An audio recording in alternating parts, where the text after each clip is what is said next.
Saudara-saudaraku, lihat video ini sampai akhir karena penting sekali. Assalamualaikum warahmatullahi wabarakatuh. Alhamdulillah wassalatu wassalamu ala Rasulillah sallallahu alaihi wasallam. Saudara-saudaraku, apakah ilmu tajwid ini penting? Ilmu tajwid penting enggak? Sebenarnya saudara-saudaraku, saya tidak pernah jawab komen yang negatif yang mana-mana. Ada komentar yang negatif yang mana-mana saya tidak biasa komen, tidak biasa, jarang sekali. Tapi ada satu komen, bukan masalah negatif, tapi saya kesian papa yang komen ini. Karena itu, sebelum kita jawab apakah ilmu tajwid itu penting atau tidak, mari kita baca komen ini, kemudian kita jawab tentang ilmu tajwid apakah penting atau tidak.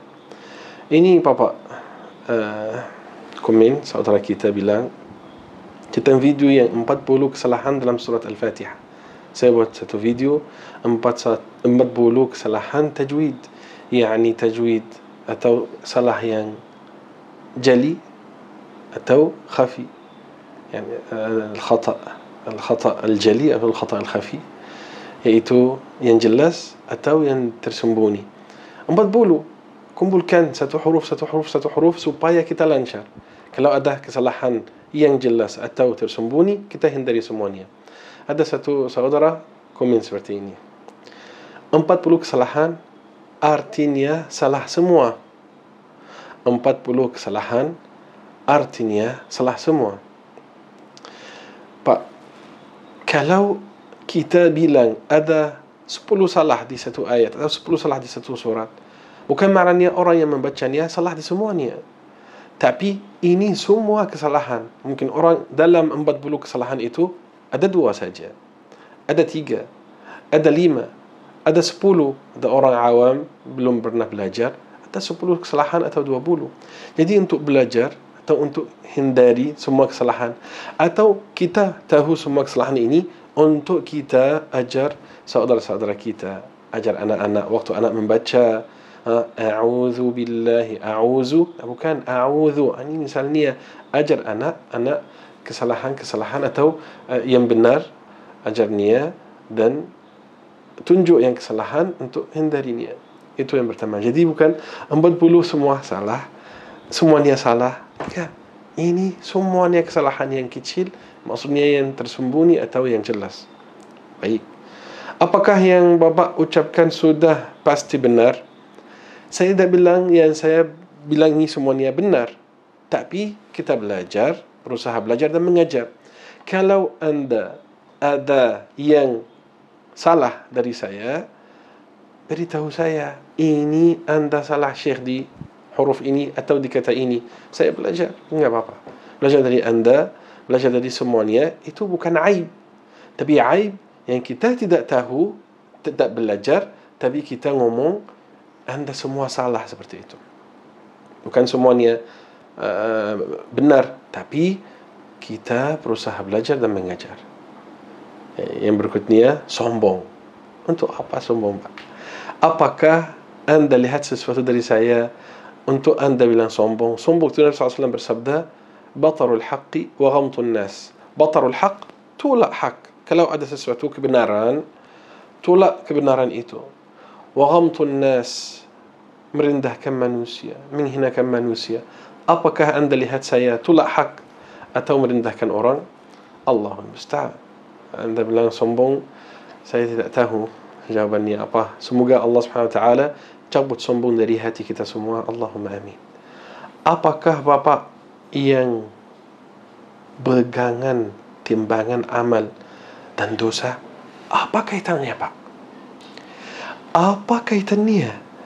Orang mengajar tajwid, orang mengajar fiqh, orang mengajar aqidah. Ada ustaz mengajar nahwu saraf, ustaz mengajar bahasa Arab, ustaz yang lain mengajar usul fiqh. Ilmu yang mana-mana. Apa kaitan dengan pegang neraka atau pegang timbangan amalan, Pak? Kerana yang berikutnya juga seperti ini. Tidak ada kaitan, Pak.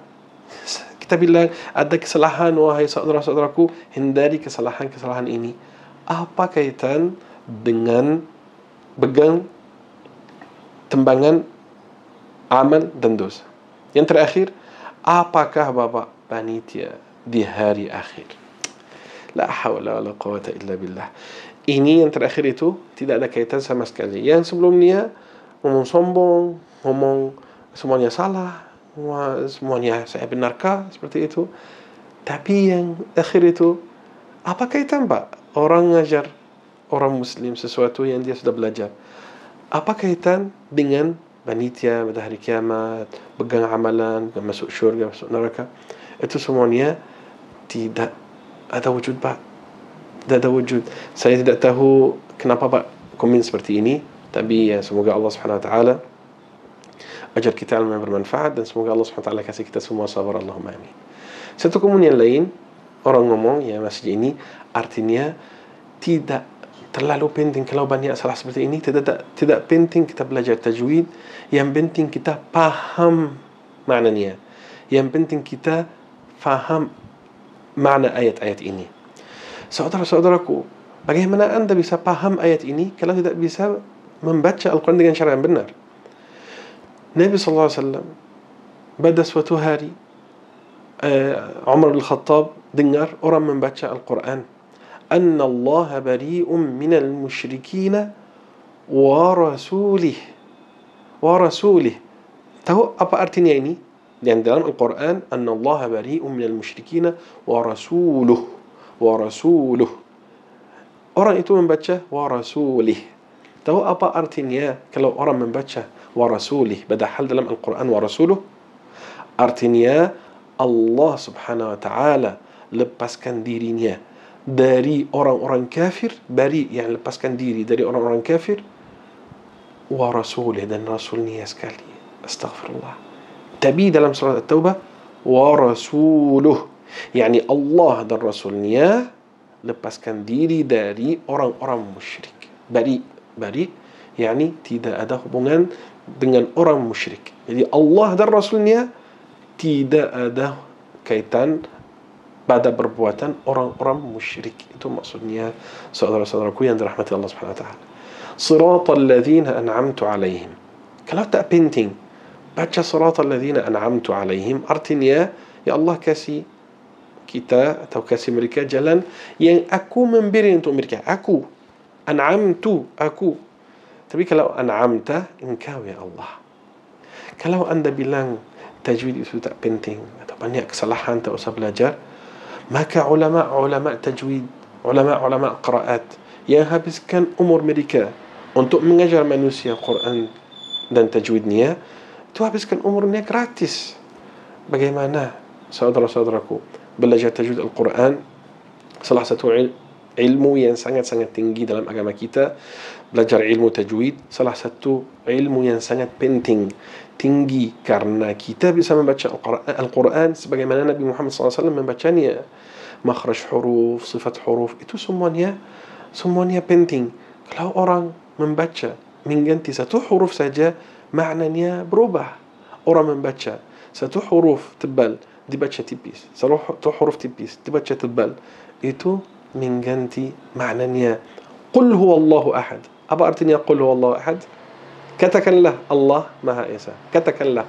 Kalau qul menjadi kul, makanlah dia. Maknanya jauh sekali.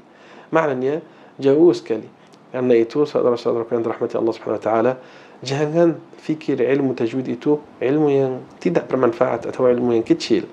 Jadi kalau misalnya ada orang merasa ilmu tajwid itu berat, belajar ilmu yang penting itu surat Al-Fatihah harus belajar semuanya.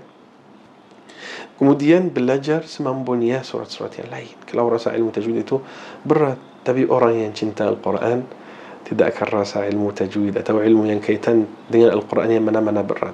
Semoga Allah Subhanahu Wa Taala ajar kita Al-Quran, ajar kita tajwidnya, dan semoga Allah Subhanahu Wa Taala menjadikan kita ahli Al-Quran, karena ahli Al-Quran adalah keluarga Allah dan orang-orang yang khususnya. Semoga Allah Subhanahu Wa Taala menjadikan kita orang yang belajar Al-Quran dan mengajarinya, karena Nabi SAW bersabda, khairukum man ta'allama Al-Qur'ana wa 'allama.